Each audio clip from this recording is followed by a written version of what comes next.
Om Shanti. Good morning.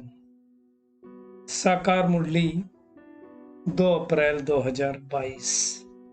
बाबा की मीठी मीठी मुरली हम मीठे मीठे बच्चों के मीठे मनन चिंतन के लिए।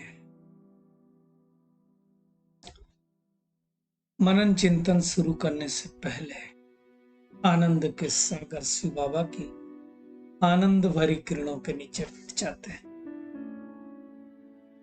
और अनुभव करते हैं कि मैं आनंद स्वरूप आत्मा हूं, आनंद के सागर की संतान। आज मीठे बाबा ने कहा, मीठे बच्चे, मात पिता के सिजरे में आना है तो पूरा फॉलो करो, दोनों को पूरा पूरा फॉलो करो, उनके समान मीठे बनो और अच्छी रीत पढ़ाई पढ़ो। खुली छूट दी है बाबा ने।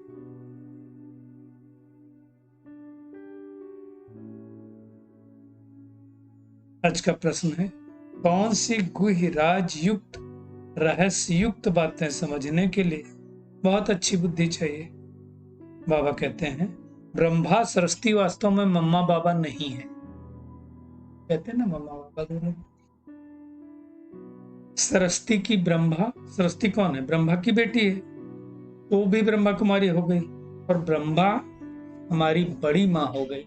जब उनके तन में परमात्मा आते इसलिए बोलते हैं तुम मात पिता हम बालक थे, लेकिन मेल है इसलिए जगत अम्बा को मुकर्रर किया गया है। ये सब बाबा कहते हैं रहस्य युक्त बातें हैं जिसको समझने के लिए अच्छी बुद्धि चाहिए। सूक्ष्मतनवासी ब्रह्मा को प्रजापिता नहीं कहा, क्योंकि प्रजा तो है नहीं ना सूक्ष्मतन में, प्रजा तो नीचे है। जब ये व्यक्त संपूर्ण पवित्र हो जाते हैं, जो व्यक्त ब्रह्मा है, तो फिर उनको अव्यक्त फरिश्ता कहा जाता है। वहां की भाषा भी मूवी मतलब इशारों की भाषा होती है और बाबा कहते हैं वहां देवताओं की और फरिश्तों की महफिल लगती है। महफिल लगना मतलब देवताई स्वरूप और इस पुरुषार्थी स्वरूप, इसकी महफिल लगती है। बाबा कहते हैं बहुत समझने की गुह्य बात है। आज का गीत है, माता और माता तू है भाग्य विधाता। बाबा कहते हैं बच्चे जानते हैं ईश्वरी यूनिवर्सिटी, और ईश्वरी यूनिवर्सिटी तो कौन पढ़ाता होगा इसमें? ईश्वर। और ईश्वर कौन है? एक। उनका शास्त्र भी एक है। ईश्वर का नाम क्या? निराकार परमपिता परमात्मा शिव। और उनका शास्त्र क्या है? गीता। दुनिया में भले मोटी मोटी पुस्तकें बना दी है, शास्त्र तो एक ही होता है ना। फादर की तो कोई यूनिवर्सिटी होती नहीं, बाबा कहते हैं गवर्नमेंट की यूनिवर्सिटी होती है। ये तो है गॉड फादर की यूनिवर्सिटी।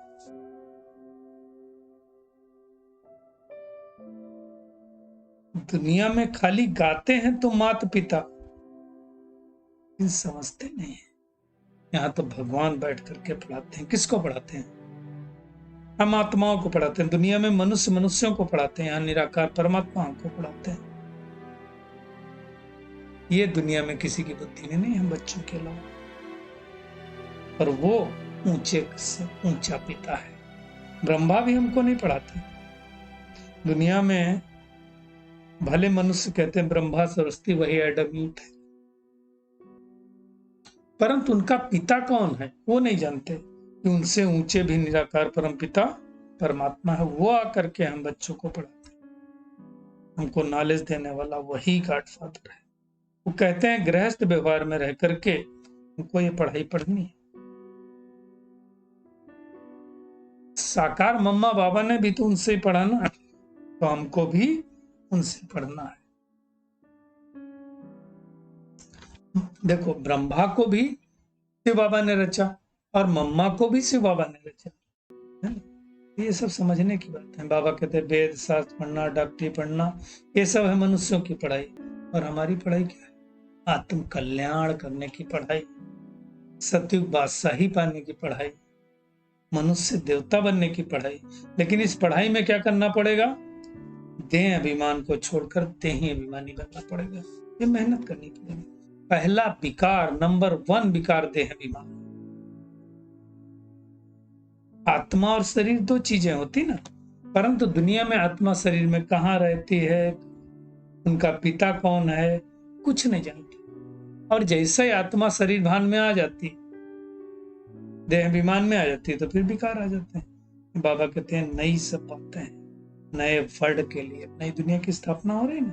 बाबा कहते हैं तुम हो ईश्वरीय औलाद, तुमको पता है ईश्वरीय औलाद, दैवीय औलाद और असुरीय औलाद में क्या फर्क है।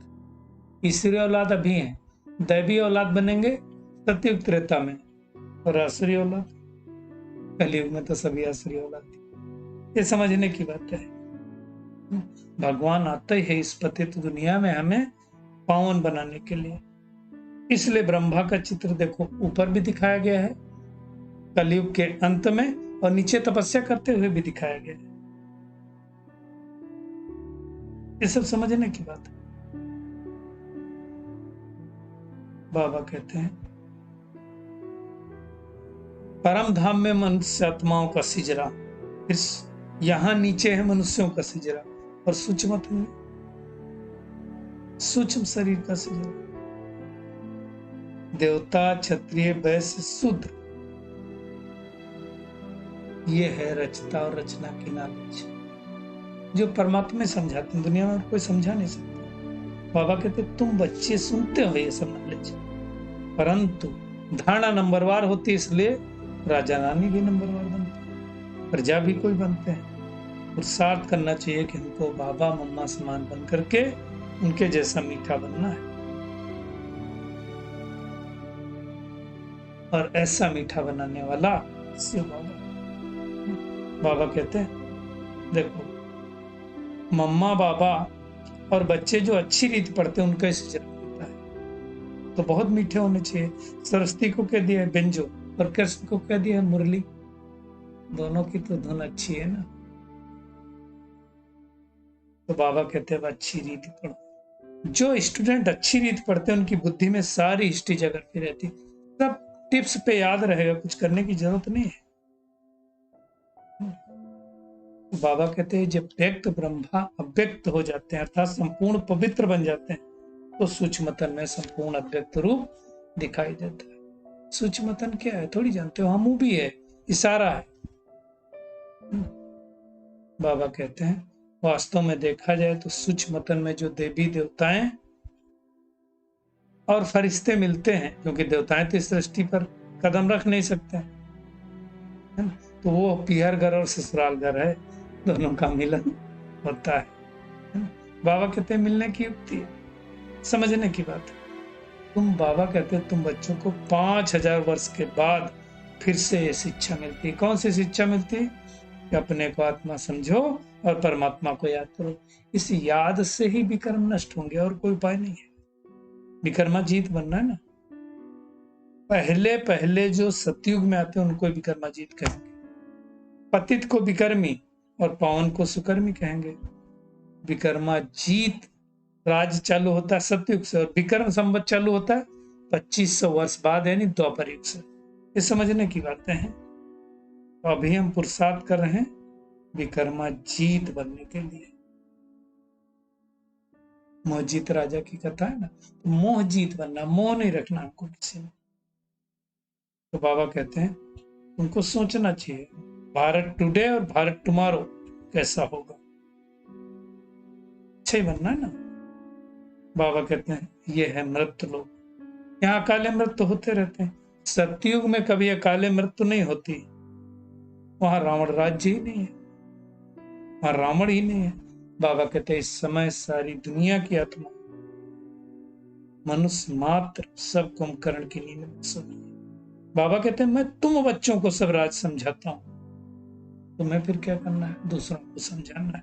तुम ब्रह्मा मुख वंशावली ब्राह्मण हो, इसमें ब्रह्मा संस्कृत सब आ जाते हैं। ये सब समझने की बात है। तो बाबा कहते हैं तुम्हें वापिस सर्वगुण संपन्न, 16 कला संपूर्ण, संपूर्ण निर्विकारी, मर्यादा पुरुषोत्तम, डबल अहिंसक बनना है।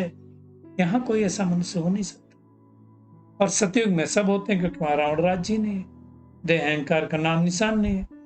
बाबा कहते अब एक पुरानी देह को भूल एक बाबा को याद करना है आत्मा समझकर। सतयुग में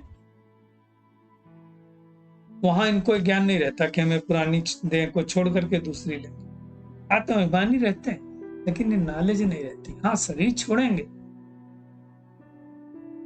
अब बाबा हमको ये सारी नॉलेज सिखला रहे हैं कि तुम अपने को आत्मा समझो, तुम्हें वापिस शरीर छोड़कर जाना है, फिर नया शरीर नया दुनिया में मिलेगा। आज सारा दिन क्या करना है? एक तो हमें निश्चय रखना है कि माता पिता के सिजरे में जाना है तो उनके समान मीठा होना। निरंतर याद में रहने के लिए दिल से बाबा से एक प्रीति रखनी है, कभी भूलना नहीं उस मीठे बाबा। विकर्मा जीत बनने के लिए मोहजीत बनना है और श्रेष्ठ कर्म करना। कोई भी विकर्म अब नहीं होने चाहिए। आज का वरदान है, अपनी सूक्ष्म चेकिंग द्वारा पापों के बोझ को समाप्त करने वाले समान व संपन्न भो। बाबा कहते हैं कोई भी असत्य व व्यर्थ बात देखी, सुनी और उससे वायुमंडल में फैलाई। पहली बात तो देखना नहीं, अगर हमने देख लिया फिर या सुना, और फिर तीसरा काम क्या होता है? पहले आदमी देखता है, फिर उसके बारे में सुनता है, फिर क्या करता है? बोलता है, यानी वायुमंडल में फैलाई। सुनकर दिल में समाया नहीं तो ये व्यर्थ बातों का फैलाव करना, ये भी पाप का अंश है। बाबा ने कह दिया स्पष्ट रूप से, छोटे छोटे पाप उड़ती कला के अनुभव को समाप्त कर देते हैं। ऐसे समाचार सुनने वालों पर भी पाप, सुनाने वालों पर उससे ज्यादा पाप चढ़ता है। इसलिए अपनी सूक्ष्म चेकिंग कर ऐसे पापों के बोझ से बचना है, बोझों को समाप्त करना है, तब आप समान संपन्न हो, समान व संपन्न बन सकेंगे। मेहनत करनी है। स्लोगन है, बहानेबाजी को मर्ज कर दो तो बेहद की वैराग्य वृत्ति इमर्ज हो जाएगी। चलिए परमात्मा किरणों के नीचे अनुभव करते हैं। मैं बाबा को निरंतर याद करने वाली, दिल की प्रीत एक बाप से रखने वाली प्रीतम की सच्ची सच्ची प्रियतमा हूं। अपनी सूक्ष्म चेकिंग के द्वारा पापों के बोझों को समाप्त करने वाली आत्मा हूं। न व्यर्थ सुनना है, न देखना है, न बोलना है, और न ही उनको फैलाना है, क्योंकि मुझ आत्मा ने अब बाप समान और संपन्न बनना है। अब मम्मा बाबा के सिजरे में जाने के लिए हमें बहुत में एक बाप दूसरा न कोई, इस स्लोगन पर कायम रख करके निरंतर बाबा को याद करना है। शुक्रिया मीठे प्यारे बाप दादा, शुक्रिया आप सभी का इस मीठे मंथन के लिए। ओम शांति।